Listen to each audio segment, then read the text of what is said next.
Hey guys, well, welcome back to the Hebrew study. This was going to be now into chapter 12, but we got so into the thick of it in chapter 11 that we only got halfway through. So I'm very aware of that, and yeah, I suppose it's a good thing really, in terms of the riches that we're finding.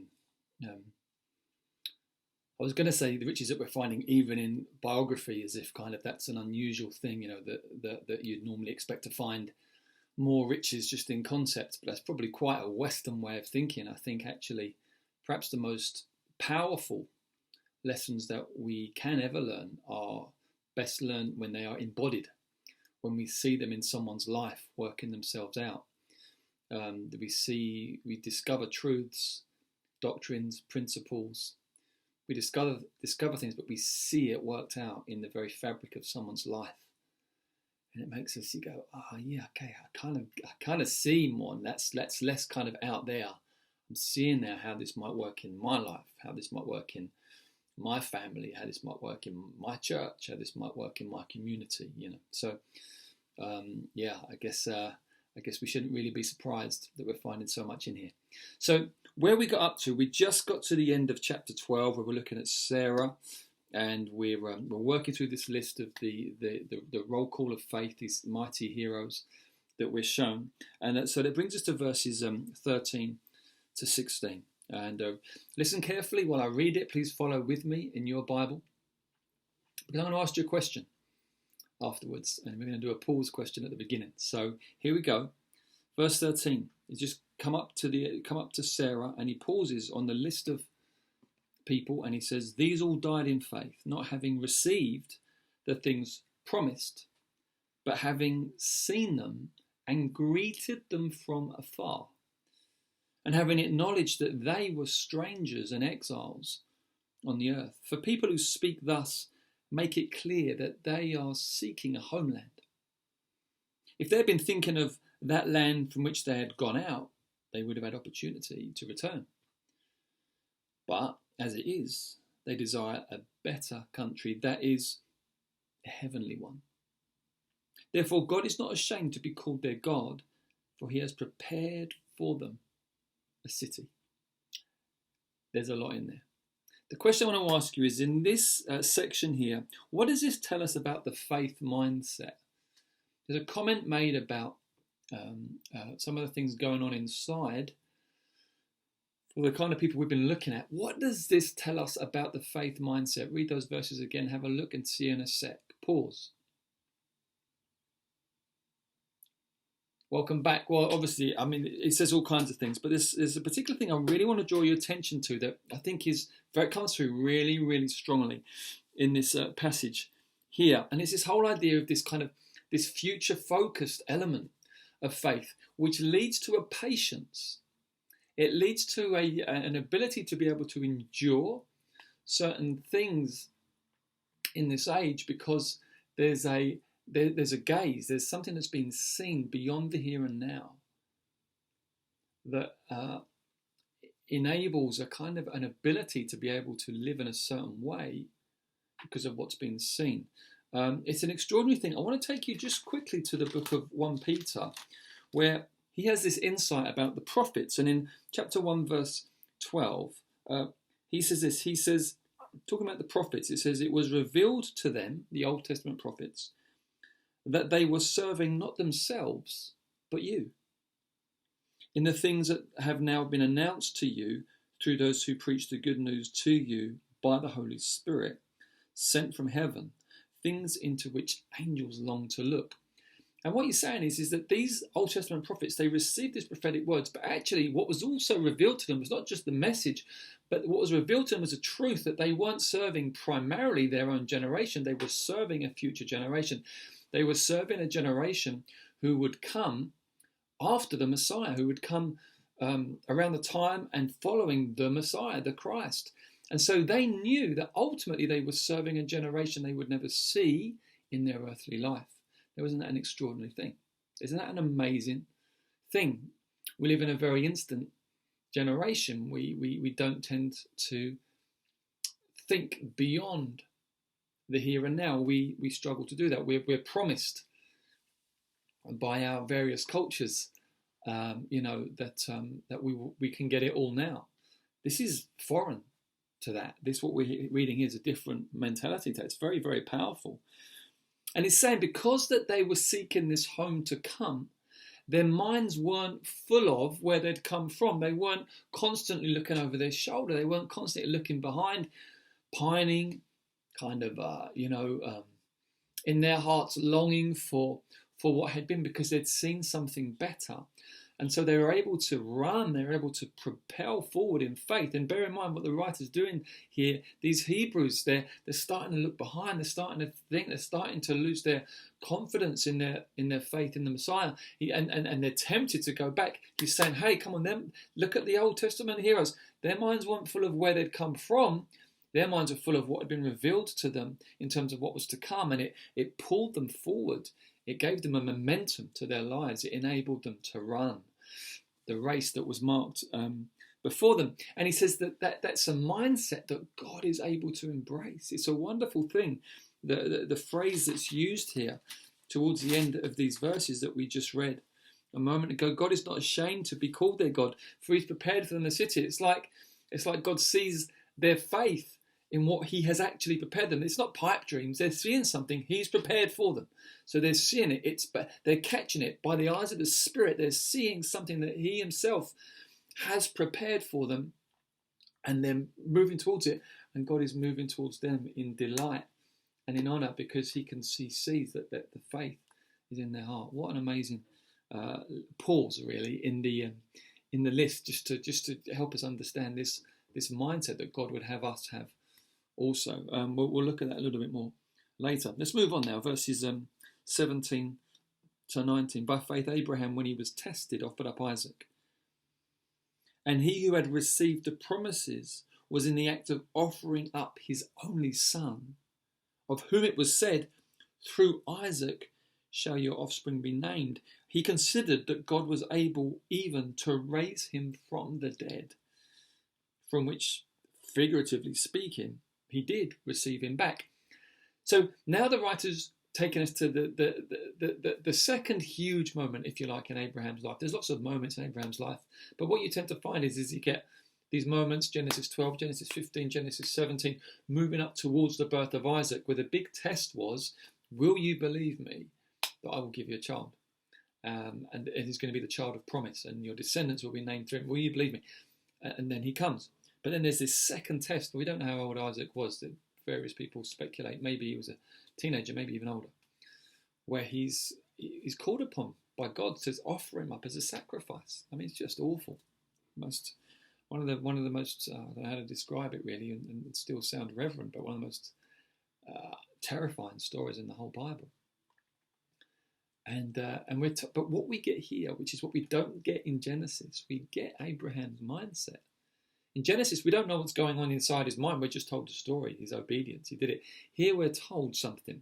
And it's a similar language that's used about Sarah. We're told that Sarah previously considered him faithful, who had made the promise. Here we've got the same idea, that Abraham considered God was able to raise him from the dead. So he said, well, I'll offer him up because there's something going on in his head. Where he said, I consider, you said that my descendants will be named through him, and you're faithful.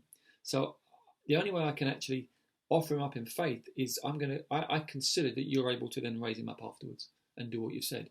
See, so convinced was he of God's faithfulness that we're let into his mindset. I've often, as I've read that story in Genesis 22, thought, what's going on in his mind? Or here, we're seeing the wrestling that's going on.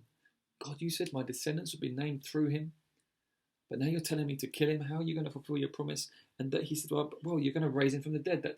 And in a sense, he got him back, in a sense, from the dead. But there's this important thing where sometimes people say that faith is a leap in the dark. There's something very considered about faith. There's a process. It's not just a leap into the dark. There's a consideration. Well, okay, you've clearly said that, and you've clearly told me to do that. I don't know how these two things work together. So I'm going to look at you, who you are, and consider that somehow you will find a way of bringing these things together. It's not about trying to engineer or manipulate or control or come up with clever devices. But there's a deep consideration of, well, Lord, you said both. I don't know how both work, but you've said both. You've made that clear. So we're gonna go for this and trust for you to make a way. It's absolutely key to understanding faith and how faith works. Okay, let's read verses 20 to 22. I'm going to ask you a question. By faith, Isaac invoked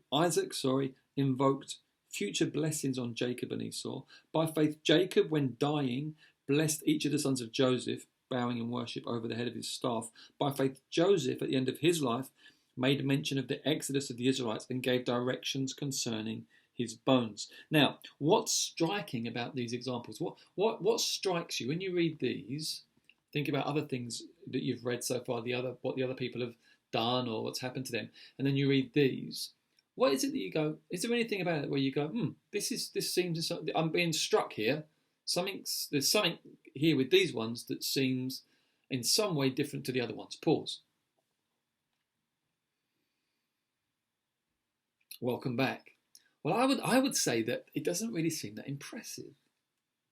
There's Abraham offering up Isaac. There's Sarah receiving power in her old, as good as dead body to be able to conceive. There's Noah building an ark. I mean, wow. There's Enoch taken up. And you get these guys, you think, okay, not very impressive. I love these few verses. I absolutely love them.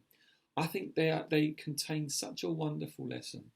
And I think the lesson is this, that we are called to believe and trust God according to who He's made us to be, where we fit in the plan and in the story, at what time of history we're alive, and it might be really dramatic, it might not be. You see, for Isaac, well, he was the child of blessing, and there were some trials really that came his way, but essentially, what we're told here, we're told, he invoked future blessings on Jacob and Esau. So he believed the promise that was given to Abraham and then given to him, and he passed it on. He stewarded it faithfully, passed it on. Okay. Jacob blessed each of the sons of Joseph when he was dying. So he saw something in them he heard God and he spoke words over them prophetically. Okay. Joseph said, he made mention concerning his bones. He believed in the promise about the land. He believed about that. So he said, listen, when you go, take me with you, because I'm part of this faith promise. I mean, it's wonderful, but it's not exactly like mountain moving. Hallelujah. It isn't always. It isn't always. And I don't think we'll be judged, we'll be judged on kind of what we did with what God asked us to do, not what we actually did, because it's in God's plan what we actually do. The good works He prepares in advance for us to do. Some of them are obviously amazing and dramatic. Some of them are a lot more behind the scenes. That's in His hands. It's not in our hands. We haven't got to worry about that. But will we be faithful with what He entrusts to us? There's the message there. That's a big thing about faith there. Let's read on now, verses 23 to 28. By faith, Moses, when he was born, was hidden for 3 months by his parents because they saw that the child was beautiful. They were not afraid of the king's edict. By faith, Moses, when he was grown up, refused to be called the son of Pharaoh's daughter, choosing rather to be mistreated with the people of God than to enjoy the fleeting pleasures of sin. He considered the reproach of Christ greater wealth than the treasures of Egypt, for he was looking to the reward. By faith he left Egypt, not being afraid of the anger of the king, for he endured as seeing him who is invisible. And by faith he kept the Passover and sprinkled the blood, so that the destroyer of the firstborn might not touch them. So we've got Moses here, and I think very understandably he gets a good few verses. But I just want to put out this whole idea again of the considered nature of faith, that faith considers. We're told that Moses considered the reproach of Christ, or the disgrace of Christ, greater wealth than the treasures of Egypt. You think, hold on a minute, the disgrace of Christ, greater wealth than the treasures of Egypt. How? Well, we're told how. He was looking to the reward, the eternal mindset. And it's very important that we hear this and understand this and grapple with this and think this through, because there will be times where we bypass treasures in this life through faith because we're looking to the reward. I believe that God is well able to bless us in this life and loves to do that, but there are also times where he calls us to bypass certain treasures, certain wealths, however you want to refer to them, because there's something better for us eternally, and there are certain moments where you can't have both, where to embrace the one is to forsake the other, and you've got to make that choice. And you see here, we see again that future oriented, eternally oriented eyes on the reward, ever so important here. It's a wonderful thing. So that's Moses, and then we're going to move on now to verses 29 to 31. By faith, the people crossed the Red Sea as if on dry land, but the Egyptians, when they attempted to do the same, were drowned.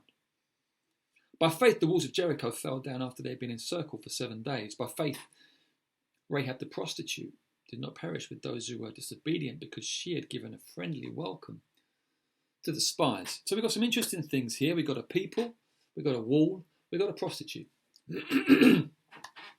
These are surprising categories, all three of them, if you like, in terms of faith. You've got a people, it's something corporate. You can have a corporate faith. You can move forward together. It's not just an individual thing. They later demonstrated a corporate unbelief, which is why they were disinherited. They didn't come into the land except for 2 of them. We read about that in chapters 3 and 4. But here, in this moment in the salvation story, they exercised this corporate faith. They walked through with the waters on either side. They walked through.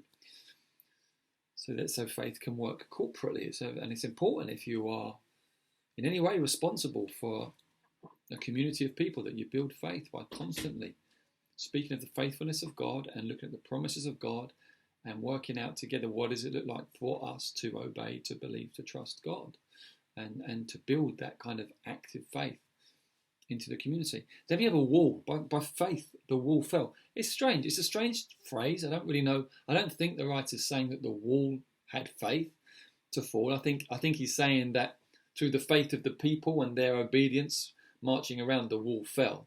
I don't think there's anything to suggest that the wall itself exercised faith to fall. But that's the phraseology is strange, granted. But I think really what we're seeing there is the story where they're told, aren't they, to circle every day, and then on the 7th day 7 times, blow the trumpets. You think, Lord, it's a strange thing. That's not how you defeat a city. God says, well, no, that's how you defeat this one. Trust me. And you go, okay. See, something's faith. Faith is not always in line with the conventional wisdom. It is sometimes, but not always. We need to have that sensitive ear to the Lord.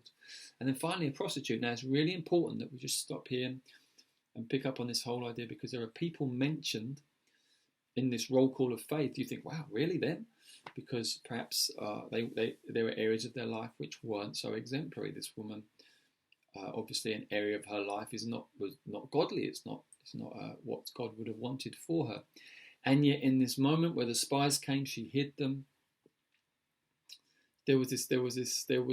If we read the story, it's very interesting. She kind of there's this fear of God, really, which caused her to do that. And she's named here, and I just love that, because I think actually we're self-righteous prigs sometimes, and we categorize and make ourselves better than others. But it's utter nonsense, and God constantly loves to just pull that rug out from us, because it's horrible, ugly thing. She's no worse than us. We're no better than her. Rest assured. So it's not commending her lifestyle, but it's hey, do you know what? This woman who did this for a living, she exercised faith, and God commends that. And it's so important that we just watch ourselves in terms of when we look at certain people and things. You can make judgments about people. I tell you, Lord, if you marked our transgressions, who would stand? None of us.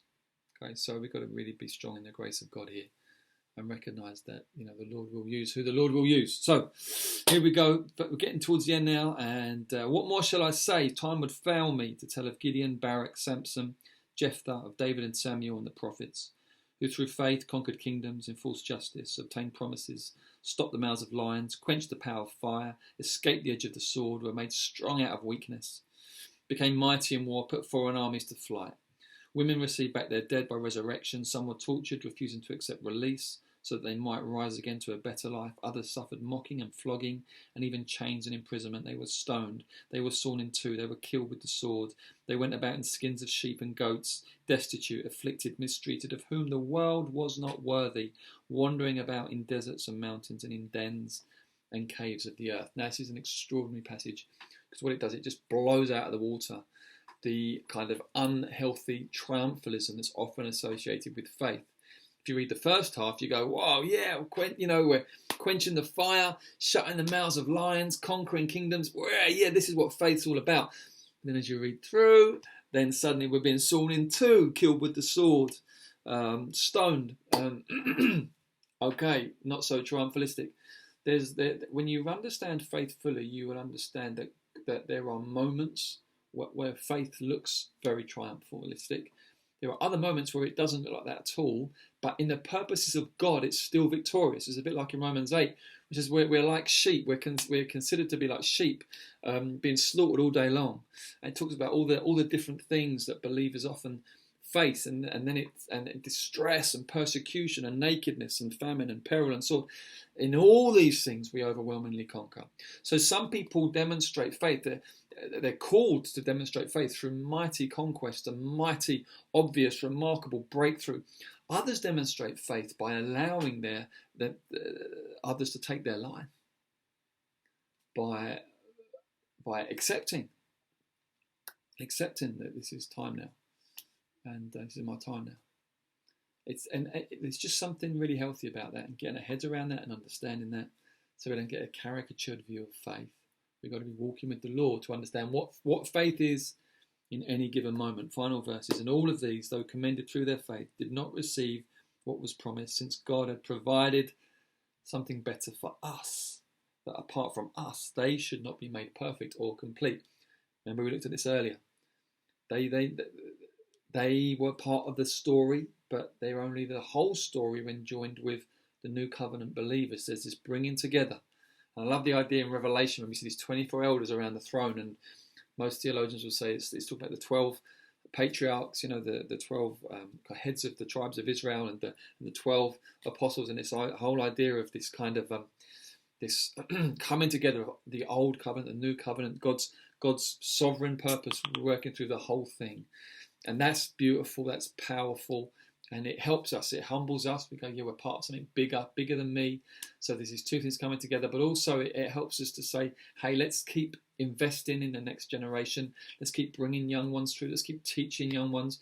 Let's keep discipling, nurturing, because it's not just about what we accomplish now. So, we will accomplish amazing things, I believe, in God, but we're also laying a foundation for the next generation to build on and accomplish amazing things. And so every generation must have that sense of wanting to see God break through now, but also at the same time planting trees, that will come to their full fruit in the next generations until Christ returns. So let's have that mindset about us. Hopefully this meditation on faith has been helpful to you.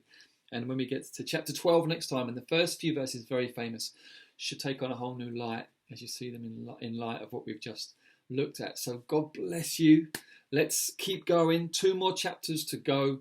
Lots more jewels and treasures to dig up and explore together, and trusting that the Lord is using it to give you a lovely, rich sense of his purposes. Okay, God bless. Bye-bye.